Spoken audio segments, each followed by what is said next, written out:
Yeah, Lord Messiah. So what you want, son? I take it higher. Smooth like the ill MacGyver. Percentages of fiber. Master Asiatic spitting wisdom out the ill rhyme.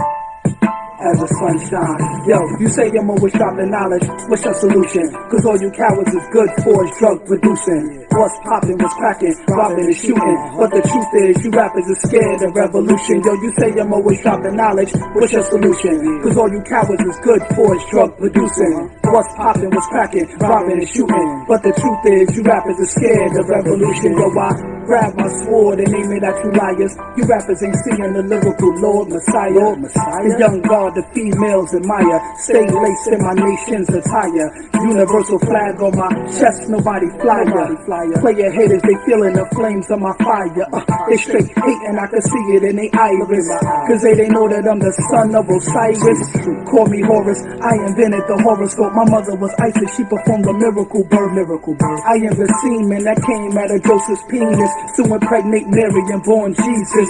You ain't seeing this lyrical genius. And even though I'm lenient, you rappers will get eaten quick. You think I'm dropping all this knowledge shit, but you better step up the flow when Lord Messiah start bombing. Yo, you say I'm always dropping knowledge. What's your solution? Cause all you cowards is good for is drug producing. What's popping, what's cracking, robbing and shooting. But the truth is, you rappers are scared of revolution. Yo, you say I'm always dropping knowledge. What's your solution? Cause all you cowards is good for is drug producing. What's popping, what's cracking, robbing and shooting. But the truth is, you rappers are scared of revolution. Lyrically, you rap characters ain't even on my level. Y'all portraying stereotypes of the devil. Living in the hood, many of us have settled for talking street slang and glorifying the ghetto. Either you a thug or a monster on the block, or you pump mad drugs with product in your sock, or either you say to the kids you a pimp with a lot of bitches. And all of this is disrespect to black women. You being over masculine to the feminine. Learn how to flatter a woman and be a gentleman. Show her that you have some manners, you ain't ignorant, and you have more of a challenge than just hitting it. Because the fact of the matter is that men turn to savages and women acting arrogant. And we be getting into marriages without having knowledge yourself. Kids don't know who their parents is. You say I'm always dropping knowledge. What's your solution? Cause all you...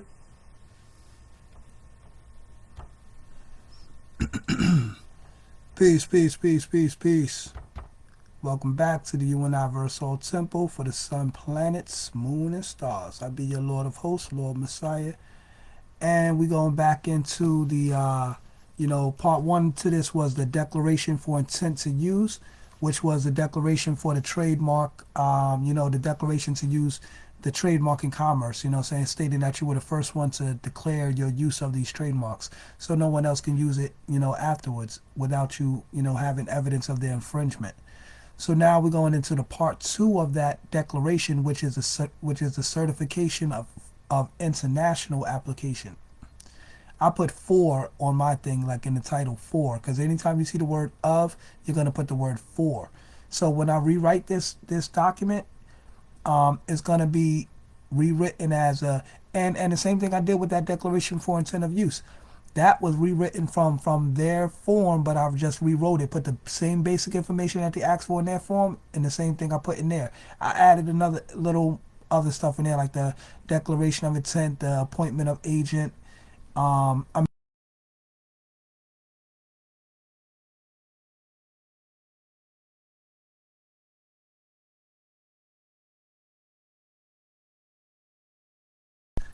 Statement for the facts, and the appointment of agent and so forth. I'll put that in there, just do the same thing. And this is actually showing you how you can, instead of having to pay all that money for them trademarks, you can do it yourself, basically. And this is according to their own rules.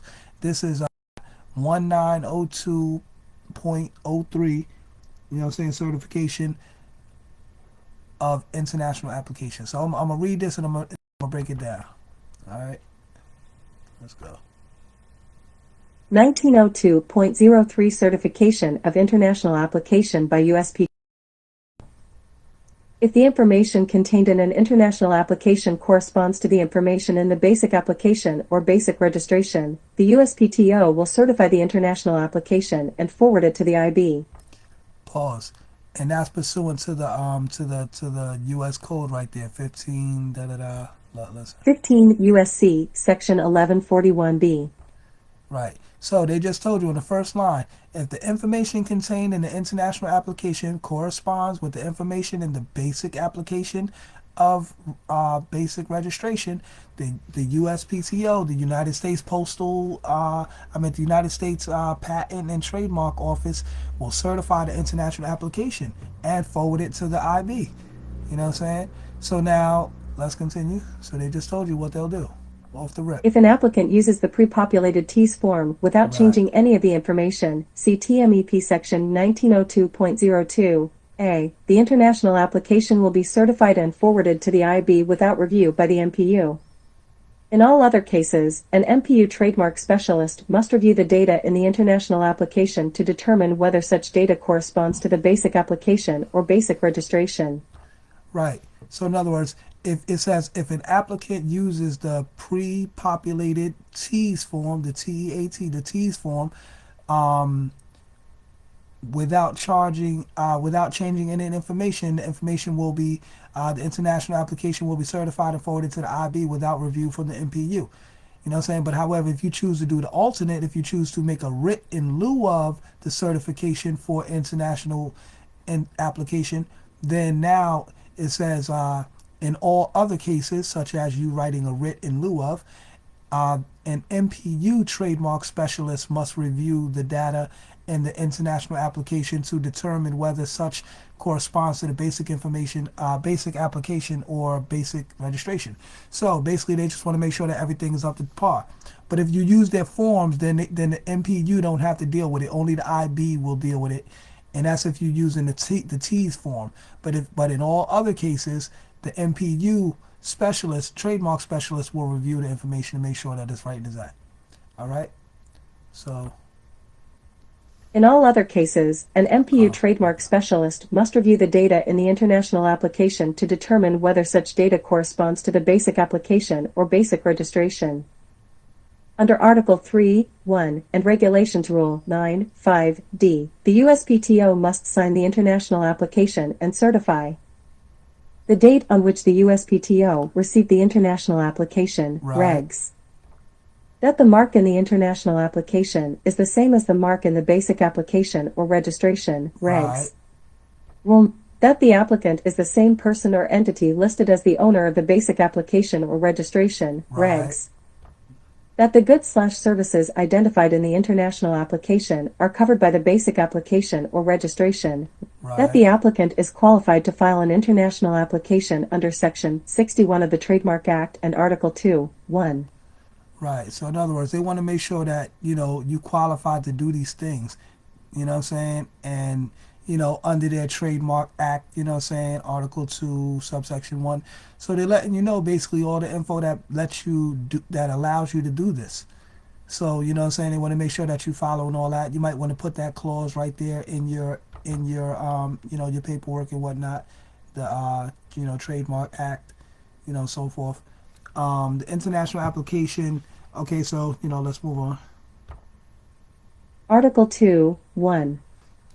That, if the international application includes a description of the mark, the description is consistent with the basic application or registration, regs.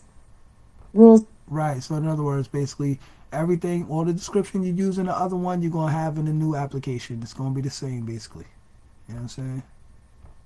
That, if the international application indicates that the mark consists of a color or combination of colors, this indication is consistent with the basic application or registration, Right. So like for example, you see everything I put in my writing, I put my all my trademarks in red. Like I put Jesus words in red, all Messiah words in red. You know what I'm saying? Like when it comes to my trademarks and my organizations and all that good stuff, those are in red. So that specific coloring and so forth I use. So just use like McDonald's for example, right? You know how to use a red symbol and then the golden arches, really yellow, but the golden arches and all of that, blah blah blah. And they have a certain way and different way they do things. Also now pertaining to sounds, they're gonna talk about sounds in here too. I'm gonna just get it out the way real fast so I ain't gotta stop and go over it. So when they talk about sounds, you know how McDonald's says ba dum ba ba ba, I'm loving it. You know what I'm saying? Like, for disclaimer, that was for entertainment, educational purposes only. I'm not using a symbol. So anyway, let's say Burger King came out with a commercial and they use that same slogan. McDonald's could sue them for using their slogan because they have that slogan trademarked. You know what I'm saying? So therefore, and I'll give you another example, right? Like, you know how he say in his rap, he be like, aha! You know what I'm saying? So now, if there was another rapper coming on using that, he's like, aha! You know what I'm saying? Jada could sue him for using that sound, because he'd be like, yo, I got that sound trademark. You ain't even know that, but oh well, I'm gonna sue your ass now, because you shouldn't have been trying to buy shit. So, the sister I was building with earlier, my aunt, she was breaking down a powerful jewel. She said how, and I was talking about how, like, all our slang and trademark and that shit. She said, yeah, the Urban Dictionary. I was like, wow, that's deep. And that's a fact because, the Urban Dictionary, they take all our slang, all the words we use in the hood, then they fuck around and put it in a dictionary and put a trademark on on all the words that we use in the hood. So now we can't even claim, like, what I'm saying? We just can't never have no shit to ourselves. They just come and claim everything that we say and do, you know what I'm saying? And since they don't understand the science of trademarking,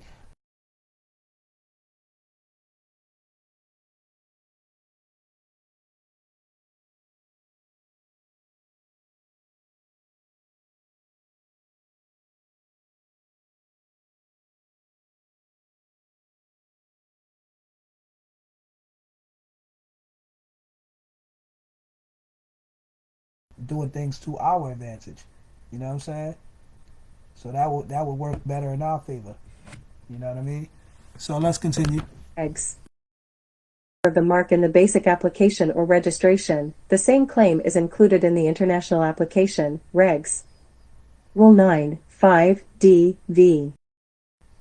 that, if the international application indicates that the mark is three-dimensional, this indication is consistent with the basic application or registration, regs. Rules 9, 4a, 8, 9, 5d, 3. That, if the international application indicates that the mark is a sound mark, this indication is consistent with the basic application or registration, regs. Right. That, if the international application indicates that the mark is a collective or certification mark, this indication is consistent with the basic application or registration, reg. Right. So you notice how I put in my thing, I said all marks, sounds, symbols, da-da-da, service collection marks, da-da-da. I've mentioned all those different kind of marks. You know what I'm saying? Because all of those I'm going to take claim of. So, whatever it is, however it's used, it's all accounted for. If the international application meets the requirements of 37 CFR Section 7.11a, the USPTO will certify the application and send it to the IB. Now listen. 37 CFR Section 7.13a. The MPU will send a notice of certification to the applicant.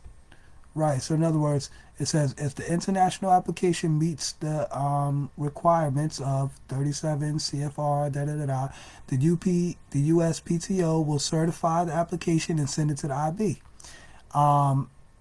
The MPU will send a notice of the certification to the applicant.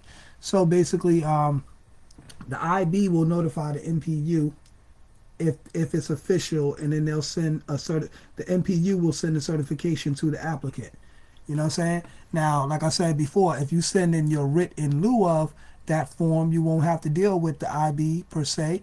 You'll just be dealing straight with the MPU, which is going to verify it and check it the same way the IB does. The IB just deals with the specific forms. If you do a writ in lieu of, I guess the MPU handles that. You know what I'm saying? So I'm gonna send mine to the MPU, or they're gonna deal with mine. So and they certify the applicant. So now let's continue. If the application does not meet the requirements of 37 CFR Section. Now listen, y'all, peep this. This is where you got it. This is where they get funny with the money right here, y'all. Pay attention. 7.11a. The USPTO will not certify the application or forward it to the IB. Right. So they said if the application does not meet their requirements, they won't forward it to the IB. But however, what about your fees that you paid for the filing fees? What about that? The USPTO will notify the applicant of the reasons why the application cannot be certified. The USPTO will refund any international fees paid through TEAS. The USPTO certification fee will not be refunded. Ah. So they said they'll repay the money for the fees paid through the TEAS when you filled out the TEAS form, but they won't the certification fees will not be refunded. So they're gonna keep the certification fees, but if it doesn't meet the standards, then they'll refund any international fees paid to the T's.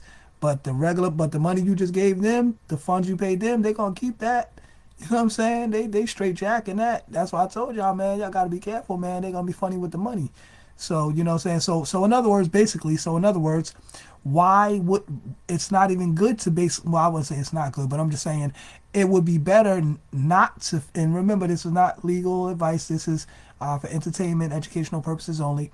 It would be better if a person were to not fill out the T's form and then have to pay the fees, you know what I'm saying? As opposed to you just dealing with the MPU, sending in your writ in lieu of, and then if it meets certification, they'll let you know, basically. You know what I'm saying? They'll send you the certification, or if not, they'll let you know, that it does. If the applicant doesn't meet the standards, they will not certify the applicant and forward it to the IB. And the USPTO will notify the applicant of the reasons why the application cannot be certified. So they also let you know why it can't be, done or whatever. But the USPTO will not refund the international money, but they're going to refund the certification fees. All right, so let's continue. 37 CFR Section 7.13b. An applicant should periodically check the status of the international application online using TSDR. If the applicant does not receive a notice of certification or refusal within 2 months of filing, the applicant should contact the MPU.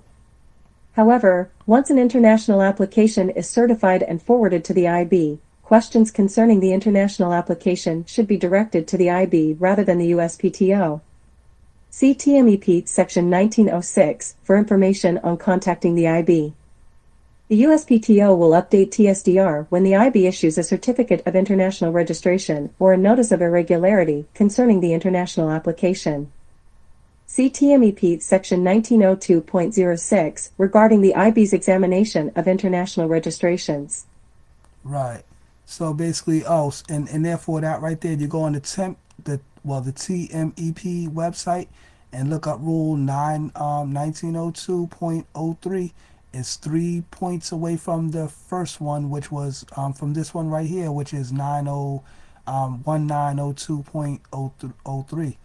You know what I'm saying? So, you're gonna see on their files how to find all these documents. And there's a whole lot of other stuff. Listen, this website right here, this TMEP, this website is bomb. They got a lot of good stuff on there as far as you learning all the science of how to do all of these different forms when it comes to your patents and all of that. You know what I'm saying? I was just talking to my brother earlier. He talking about some patent and whatnot. I'm like, yo, bro, you need to check out this info right here. This is where it's at. I ain't even say it to him. I'm like, man, you know what, man? Like, I got all grounds covered, man. I'm trying to tell you, bro. I got this, man. Anyway, y'all, if y'all want these templates, if y'all want the information, if y'all want me to do it for y'all, that's going to be a fee. But if you want consultation and you want the free templates, I can help you with that. You know what I'm saying? But you're going to have to do the research and, fill in all the info and everything, You know what I'm saying? So, but like I said, consultation is free, but documentation is a fee. You know what I mean? Because that means I got to take out my time and put it together for you and But however, this information right here is free. So if you want to do it yourself, you can do it yourself. I just showed you my template for the declaration for intent of use. Now, when you make your writ in lieu of the certification for international application, then now you're going to see, like it says, how they're going to check the date on it. They're going to check the mark of the international application, blah, blah, blah, blah. They're going to see if everything includes the description marks and blah, blah, blah. So basically, as you write your writ in lieu of, you just make sure you meet all these criteria right here. So obviously, what they just showed you right here are the same criteria they have in that T's form, you know what I'm saying, that they're telling you about. So basically, you should look up the T's form and look up that form that they just showed you at the bottom right there. You know what I'm saying, that last form they just mentioned. See TMPE and see this right here regarding examination of the international registrations. So now, they're going to show you how all of that goes down. So look up those forms or whatever. You can even look up these codes that they mentioned in here and all that too, you know what I'm saying, to get more clarity on how all of this works. So like I said, if you want the templates forms, holla at me You know what I'm saying? Hit me up, leave me a message, whatever. Become a follower, subscriber, share the information, spread the video, all that good stuff. And on that note, I'm going to say peace.